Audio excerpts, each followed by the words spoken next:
A paz do Senhor a todos os irmãos. Vamos a mais um vídeo do nosso canal Reforma Protestante. Desta feita vamos falar sobre expiação limitada. Essa terceira doutrina da graça que trata da morte de Jesus. Vamos entender o que foi feito na cruz do Calvário. Para começar, nós precisamos nos fazer algumas perguntas.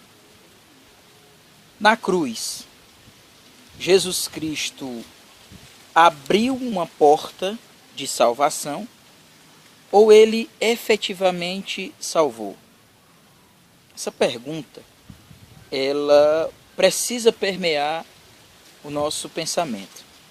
Será que na cruz, o que Jesus conseguiu ali foi simplesmente uma oportunidade para que pessoas venham a se salvar, ou ele realmente salvou ali?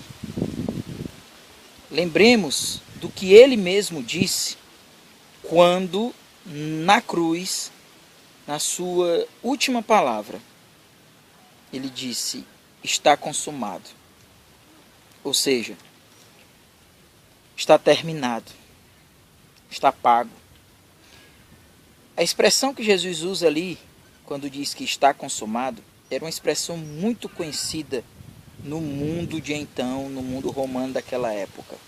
Você ia fazer um negócio, quando você comprava um terreno, quando você adquiria uma propriedade, e essa propriedade era comprada em prestações, quando você terminava de pagar as prestações, ou quando você concluía aquele negócio, a palavra que se usava era essa: está consumado, está terminado. Ou seja, tudo que era para ter sido feito ali foi realizado. Continua a nossa questão. Na cruz, Jesus efetivamente salvou ou ele só abriu uma porta de salvação? Se Jesus abriu uma porta de salvação, então nós entendemos que a obra não está terminada. Uma vez que essa porta de salvação que foi aberta, ela pode salvar a todos. Ou também salvar ninguém. Dito isso, a nossa pergunta é: Jesus morreu por quem? Jesus morreu para salvar quem? Para salvar todos? Todos são salvos com a morte da cruz? Com o que aconteceu na cruz? Se a resposta é essa, que Jesus morreu por todas as pessoas, então, e entendemos que ele efetivamente na cruz salvou, então ninguém vai para o inferno. Então todos serão salvos. Isso por si só é uma heresia, universalismo. Se Jesus efetivamente salvou, pagou na cruz, e todos são salvos, então ninguém vai para o inferno. Todas as pessoas devem ser salvas. Continuamos com o dilema. Portanto, o que a doutrina reformada diz é que, primeiro, o ser humano está morto nos seus delitos e pecados, depravação total. Segundo, como esse ser humano está morto, ele precisa ser eleito. Eleito por quem? Pelo próprio Senhor.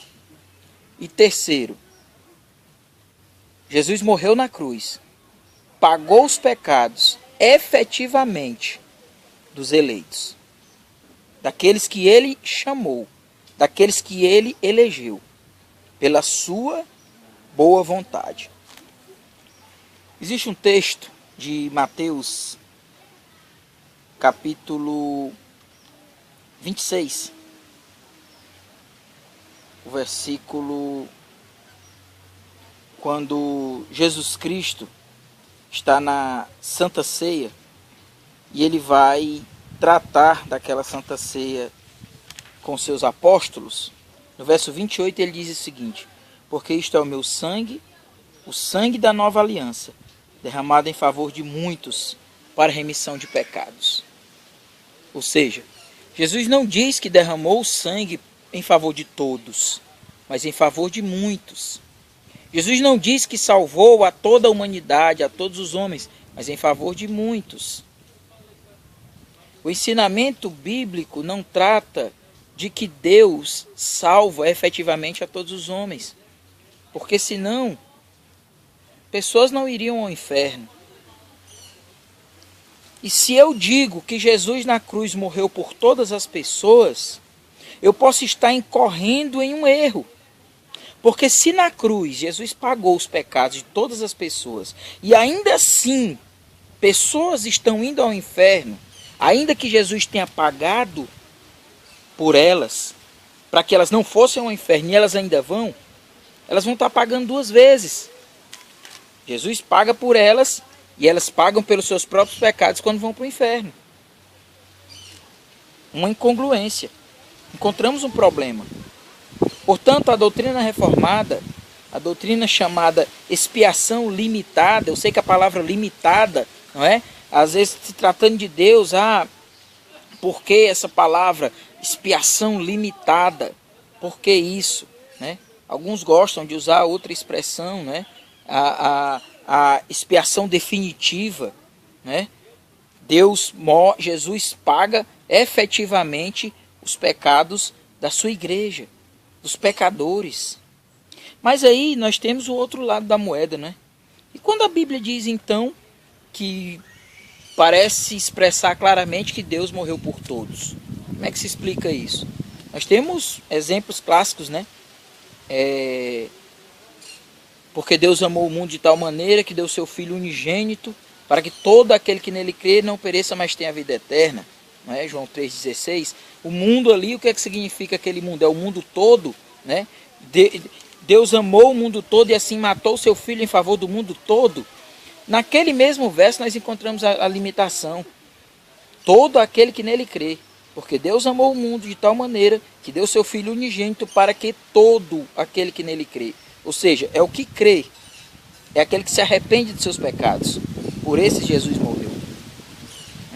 Nós encontramos o apóstolo Paulo escrevendo a Tito, dizendo que ele se manifestou, né? A graça de Deus se há manifestado, trazendo salvação a todos os homens.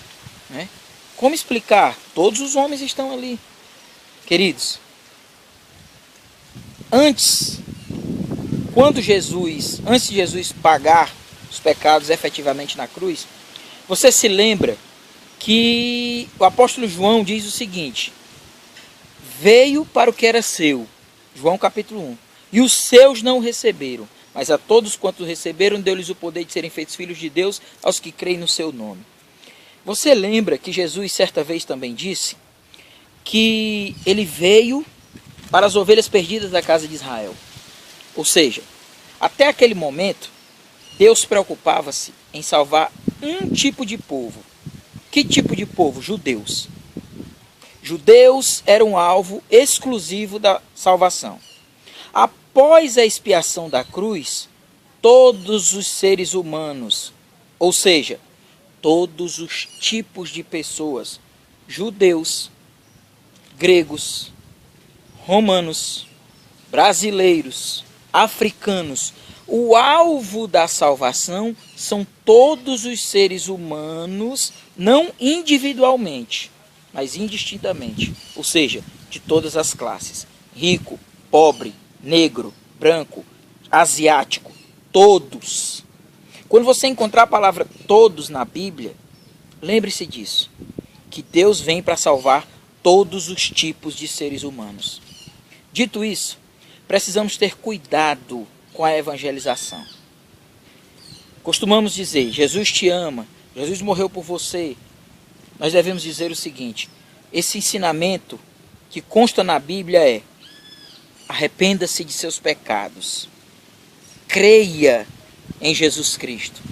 Se você, querido, se arrepende de seus pecados e crê em Jesus, aí sim, eu vou saber, nós vamos saber pela palavra de Deus que você é um eleito, que você é um escolhido e que Jesus morreu por você. Só o tempo vai dizer. Cuidado em sair dizendo por aí: Jesus morreu por você, Jesus morreu por você. Esse não é o ensinamento bíblico. Esse não é o ensinamento da palavra de Deus. Dá certo? Talvez. As igrejas estão lotadas. A pergunta é: estão lotadas de quê? De crentes salvos convertidos, remidos pelo sangue do Cordeiro, ou convencidos de que Jesus é o caminho. Que Deus abençoe a sua vida. Até o nosso próximo vídeo, aonde nós vamos tratar de mais uma doutrina da graça. Que Deus te abençoe e fique na paz do Senhor.